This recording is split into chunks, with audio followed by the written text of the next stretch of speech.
लहान मुलांना जेवण भरवताना आपण नेहमी एक गोष्ट सांगतो, एक घास काऊचा, एक घास चिवचा. आठवते? हो, अगदी. सगळ्यांनीच हे ऐकत लहानाचं मोठं व्हावं असा तो काळ होता. एक्झॅक्टली.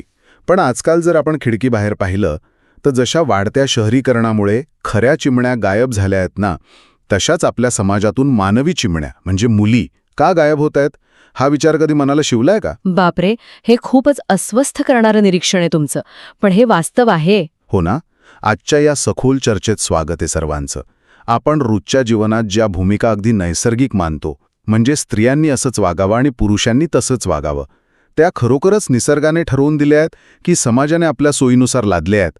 आज आपण याचाच शोध घेणार आहोत. चला तर मग हे उलगडून पाहूया. नक्कीच.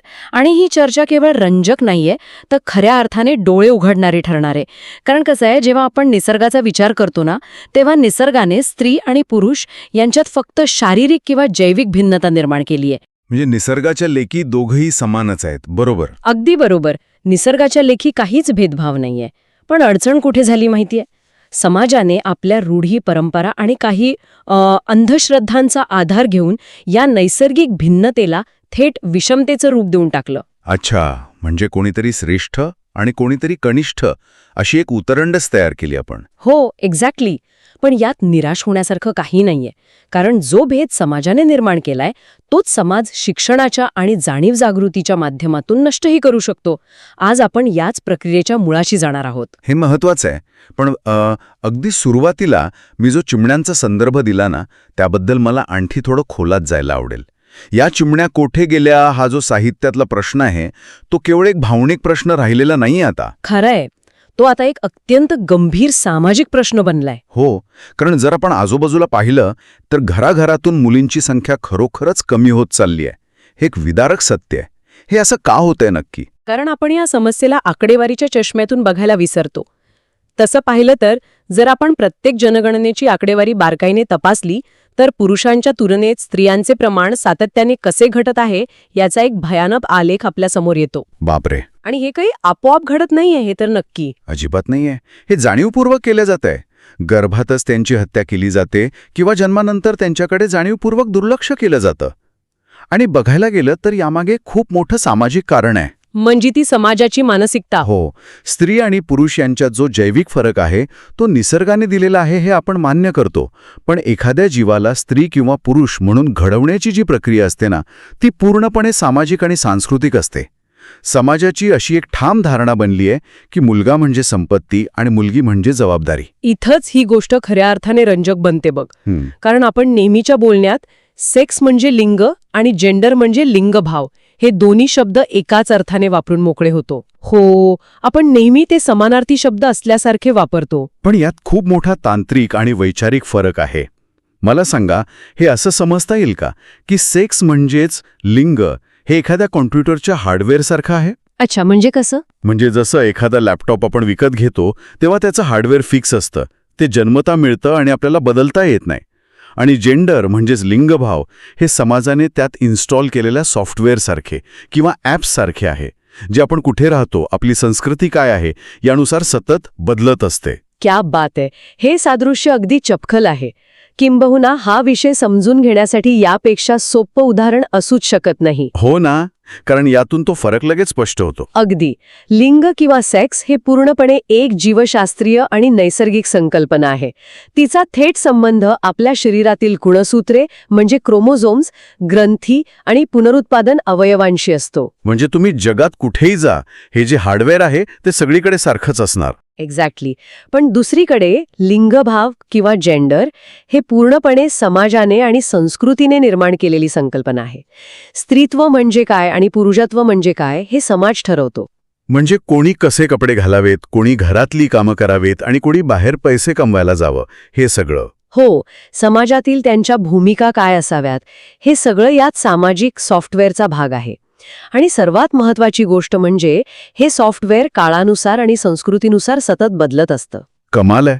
म्हणजे जे हार्डवेअर निसर्गाने दिलंय त्यावर समाजाने स्वतःच्या सोयीचं सॉफ्टवेअर सक्तीने इन्स्टॉल केलंय. पण एक मिनिट, या सगळ्या गोंधळात एका अत्यंत महत्वाच्या घटकाकडे आपण शतकानुशतके दुर्लक्ष केलंय. तुम्ही तृतीयपंथी समाजाबद्दल बोलताय का? हो, थर्ड जेंडर.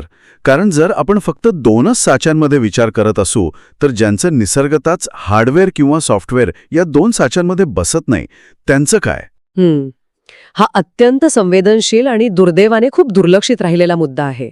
याच अनुषंगाने हमसफर ट्रस्टची आकडेवारी खूप विचार करायला लावणारी आहे. काय सांगते ही आकडेवारी?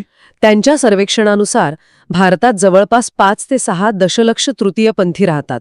विचार करा, हा आकडा एखाद्या छोट्या युरोपियन देशाच्या एकूण लोकसंख्येएवढा आहे. बापरे, 5 ते 6 दशलक्ष. हा आकडा खरोखरच खूप मोठा आहे. हो ना? त्यांना आपल्याकडे किन्नर, जोगप्पा, जोगती अशा वेगवेगळ्या नावांनी ओळखले जाते. पण एवढी मोठी लोकसंख्या असूनही त्यांना समाजाच्या मुख्य प्रवाहातून कायमच बाहेर ठेवलं गेलं. कारण ते समाजाच्या त्या तथाकथित सॉफ्टवेअरमध्ये बसत नव्हते. बरोबर? अगदी बरोबर. आणि याच कारणामुळे त्यांना शिक्षणाचे, नोकरीचे, अगदी सन्मानाने जगण्याचे साधे मूलभूत हक्कही नाकारले गेले. पण मग हे चित्र बदलायला सुरुवात कधी आणि कशी झाली? कारण त्यांना त्यांचे हक्क मिळवण्यासाठी खूप मोठा कायदेशीर लढा द्यावा लागला, हे आपण बातम्यांमध्ये पाहिलं आहे. तो लढा खरोखरच ऐतिहासिक होता. म्हणजे तो फक्त कायद्याचा लढा नव्हता, तर तो त्यांच्या अस्तित्वाचा लढा होता. याची सुरुवात कागदोपत्री झाली ती 2005 मध्ये. अच्छा, 2005 मध्ये काय झालं? तेव्हा भारत सरकारच्या पासपोर्ट अर्जावर पहिल्यांदा मेल आणि फिमेल व्यतिरिक्त युनक या तिसऱ्या लिंगाचा अधिकृत उल्लेख करण्यात आला. हे खूप मोठं पाऊल होतं. हो. त्यानंतर 2009 मध्ये मतदान ओळखपत्रावर त्यांची अदर्स म्हणजे इतर या रकान्यात नोंद करण्यास सुरुवात झाली. पण खरा आणि सर्वात क्रांतिकारी बदल पुढे झाला. तो सुप्रीम कोर्टाचा निकाल ना? एक्झॅक्टली. 15 एप्रिल 2014 रोजी सुप्रीम कोर्टाचे न्यायाधीश माननीय के.एस. राधाकृष्णन यांनी तृतीयपंथीयांना भारतीय कायद्यांमध्ये थर्ड सेक्स म्हणजे तिसरे लिंग म्हणून अधिकृत मान्यता दिली. पण मला एक सांगा, ही फक्त एक कागदोपत्री नोंद होती की यामागे काही मोठा सामाजिक बदल दडलेला होता? हा फक्त कागदावरचा बदल अजिबात नव्हता. हा निर्णय अशासाठी क्रांतिकारी होता कारण यामुळे त्यांना खऱ्या अर्थाने माणूस म्हणून जगण्याचा हक्क मिळाला. म्हणजे फक्त ओळख नाही तर अधिकारही मिळाले. हो. सुप्रीम कोर्टाने फक्त मान्यताच दिली नाही, तर या वर्गाला शिक्षण आणि नोकऱ्यांमध्ये आरक्षणाचा हक्कही मिळवून दिला. हा निकाल देणारा भारत हा जगातल्या काही मोजक्या देशांपैकी एक बनला. खरंच ही खूप अभिमानाची गोष्ट आहे. नक्कीच. यामागचं कारण असं होतं की कोर्टाने हे मान्य केलं की लिंगभाव हा केवळ शारीरिक नसून तो मानसिक पातळीवरचाही विषय आहे. हे एक उत्तम उदाहरण आहे की आपण प्रयत्न केला तर हे जुनं पुराणं सामाजिक सॉफ्टवेअर अपडेट करू शकतो. हे ऐकायला खूप सकारात्मक वाटतंय. पण जेव्हा आपण रोजच्या आयुष्यात या सामाजिक सॉफ्टवेअरचा विचार करतो ना, तेव्हा हे आपल्या मनावर अगदी लहानपणापासून कसं कोरलं जातं ते पाहणं भयंकर आहे. हो. आपण आपल्या आजूबाजूला हे रोजच बघत असतो. नसतात. हो, तेच ते. आणि मुलीने जर मोठ्याने हसून किंवा ओरडून काही सांगितलं तर तिला लगेच शांत राहायला शिकवलं जातं. माझा इथे एक प्रतिप्रश्न आहे. विचारा ना. या तर फक्त आपल्या जुन्या सवयी आहेत ना? म्हणजे मुलांनी गाड्यांशी आणि मुलींनी बाहुल्यांशी खेळण्यात एवढं काय मोठं बिघडतं? या साध्या वाटणाऱ्या गोष्टींनी खरोखरच त्यांच्या मानसिकतेवर इतका मोठा फरक पडतो का? यातली सर्वात लक्षवेधी गोष्ट म्हणजे हे फक्त साधे खेळ किंवा जुन्या सवयी अजिबात नाहीत. हा अत्यंत खोलवर रुजलेला आणि जाणीवपूर्वक केलेला लिंगभाव पक्षपात म्हणजे जेंडर बायस आहे. जाणीवपूर्वक म्हणजे आपण ठरवून असं करतो? हो. बऱ्याच जण नकळतपणे पण ठरवूनच. आणि याची सुरुवात तर मुलाच्या जन्माच्या स्वागतापासूनच होते.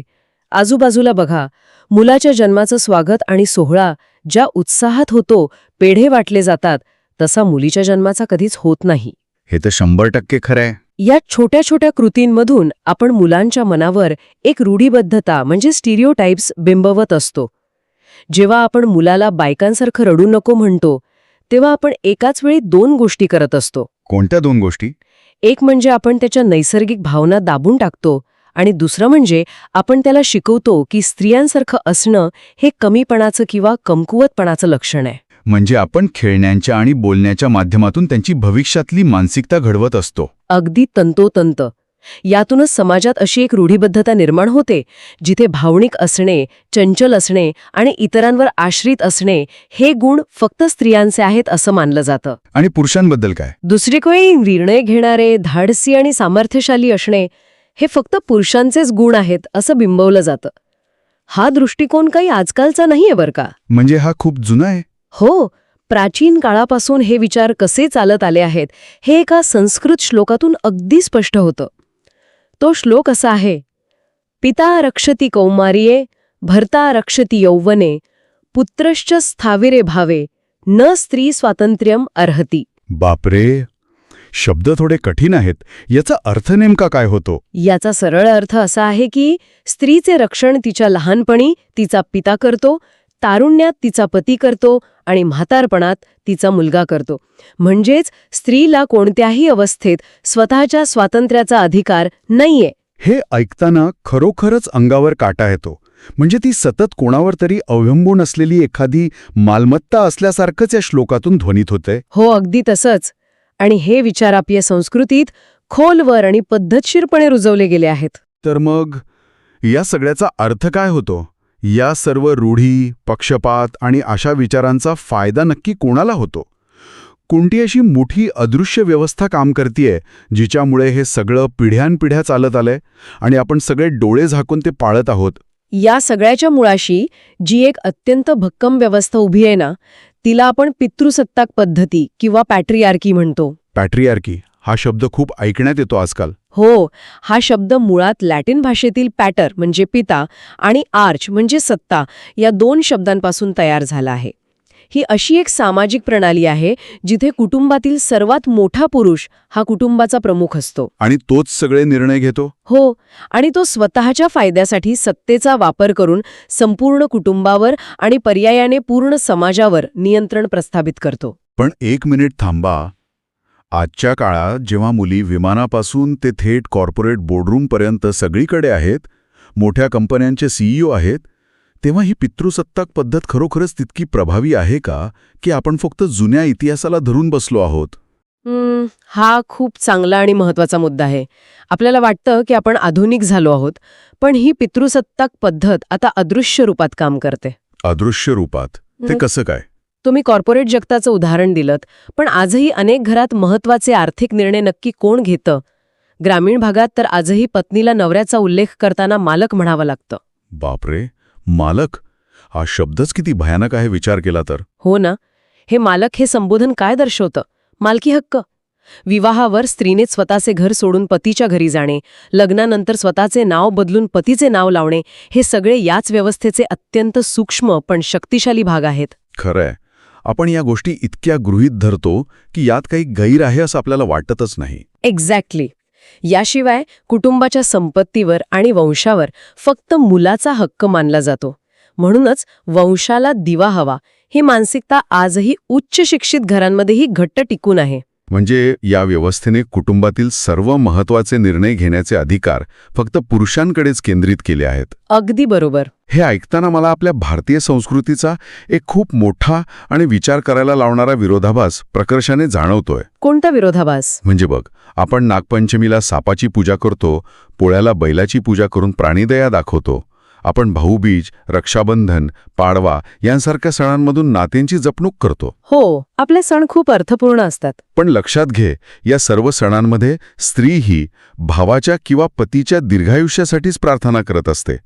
पण आईसाठी, पत्नीसाठी किंवा मुलीच्या दीर्घायुष्यासाठी कुणी एखादा विशेष सण केल्याचं किंवा उपवास केल्याचं कधी ऐकिवात नाहीये. खरंय, हा विरोधाभास खूप टोकाचा आहे. मग अशा या दुटप्पी आणि विषमतेच्या वातावरणात आपण खऱ्या समानतेची अपेक्षा तरी कशी करू शकतो? जर ही व्यवस्था समाजानेच इतक्या हुशारीने निर्माण केली आहे, तर ती बदलण्याचा मार्ग काय असू शकतो?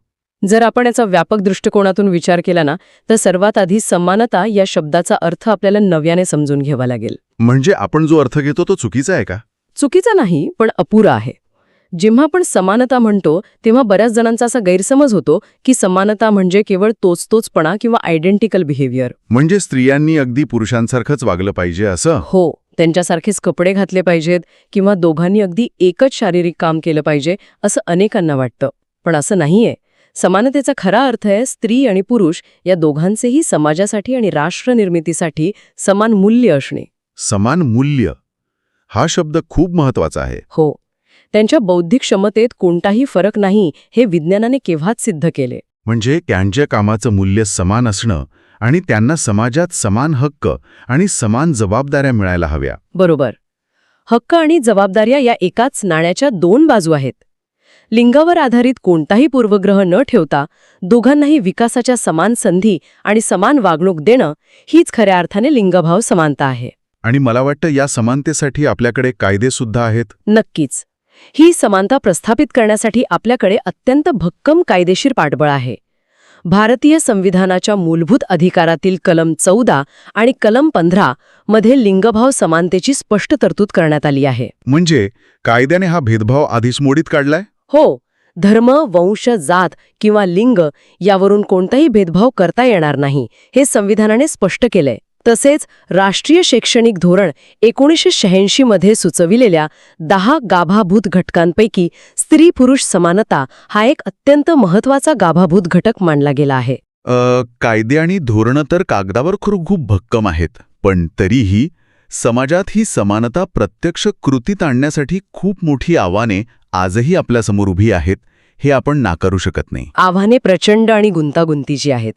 कामाच्या ठिकाणी स्त्रियांचा होणारा छळ, प्रसारमाध्यमांमध्ये आणि जाहिरातींमध्ये होणारे त्यांचे वस्तूकरण म्हणजे ऑब्जेक्टिफिकेशन. हो, जाहिरातींमध्ये तर हे खूप प्रकर्षाने दिसतं. यासोबतच आरोग्य आणि कायदेशीर हक्कांबद्दल असलेली जागरूकतेची भयंकर कमतरता, वाढती बेरोजगारी, स्त्रियांविरुद्ध वाढती कौटुंबिक आणि सामाजिक हिंसा, ही यादी खरोखर खूप मोठी आहे. आणि सर्वात महत्त्वाचं म्हणजे आपण मगाशी बोललो ती मानसिकता. एक्झॅक्टली. अंधश्रद्धा आणि जुन्या रूढी ज्या आजही आपण उराशी बाळगून आहोत. जोपर्यंत आपण या सर्व आव्हानांवर मात करून स्त्रियांचे खऱ्या अर्थाने सबलीकरण करत नाही ना, तोपर्यंत काही होणार नाही. मग ते कौटुंबिक पातळीवर असो किंवा आर्थिक राजकीय पातळीवर. हो, तोपर्यंत ही कागदावरची समानता वास्तवात रुजणार नाही. त्यासाठी संपूर्ण समाज लिंगभावाच्या दृष्टिकोनातून जागृत आणि प्रेरित व्हायला हवा. पण ही जाणीव जागृती नक्की कुठून सुरू व्हायला हवी? कारण हा प्रश्न खूप मोठा आहे. यामुळे एक महत्त्वाचा प्रश्न निर्माण होतो. लिंगभाव समानतेची ही जबाबदारी केवळ सरकार, न्यायालय किंवा कोणत्या तरी सामाजिक संघटनांवर सोडून चालणार आहे का? अजिबात नाही. समाजानेही काहीतरी केलंच पाहिजे. अगदी बरोबर. या बदलाची सुरुवात सर्वात आधी आपल्या घराच्या उंबरठ्याच्या आतून व्हायला हवी. कुटुंबातील व्यक्तींचे, विशेषतः पालकांचे प्रबोधन होणं सर्वात गरजेचे आहे. म्हणजे घरातूनच समान वागणूक मिळायला हवी. हो, घरात मुलं-मुलींना दिली जाणारी वागणूक समान असली पाहिजे. आणि त्याचबरोबर शाळेतून, शिक्षणातून हा लिंग समभाव मुलांच्या कोवळ्या मनात रुजवला गेला पाहिजे. कारण शाळा हा समाजाचाच एक भाग आहे. हो, शिक्षक यात अत्यंत मध्यवर्ती आणि महत्त्वाची भूमिका बजावू शकतात, कारण शाळा ही समाजाची छोटी प्रतिकृती असते. खूपच छान मांडणी केलीत तुम्ही. आजच्या या चर्चेचा आपण जर सारांश काढायचा म्हटला तर एक गोष्ट सूर्यप्रकाशा इतकी स्पष्ट होते. निसर्गाने आपल्याला फक्त एक जैविक शरीर दिलंय. हो, पण या समाजात स्त्री किंवा पुरुष म्हणून नक्की कोणत्या भूमिका निभावायच्या आहेत, कोणतं काम कोणी करायचं आहे, याची पूर्ण स्क्रिप्ट मात्र आपणच म्हणजे या समाजानेच लिहिली आहे. खरंय. आणि सर्वांची जमेची बाजू ही आहे की जी स्क्रिप्ट आपण लिहिली आहे ती बदलण्याची किंवा नव्याने लिहिण्याची ताकदही आपल्यातच आहे. अगदी 100% बरोबर. आजच्या या सखोल चर्चेच्या शेवटी जाता जाता एका गोष्टीवर नक्की विचार करा. जर आपले स्त्री आणि पुरुष म्हणून वागण्याचे जे नियम आहेत ते नैसर्गिक नसून पूर्णपणे समाजानेच तयार केलेले एक सॉफ्टवेअर आहे, तर आपण आपल्या दैनंदिन जीवनात असे आणखी कोणते नियम, कोणत्या परंपरा डोळे झाकून पाळत आहोत ज्या नैसर्गिक नसून केवळ समाजाने आपल्यावर कधीतरी लादलेल्या आहेत आणि आपण त्या आजही बिनदिक्कतपणे पुढे चालवत आहोत? यावर नक्की विचार करा. आपण पुन्हा भेटूच एका नवीन विषयासह आणि नवीन प्रश्नांसह. तोपर्यंत विचार करत रहा.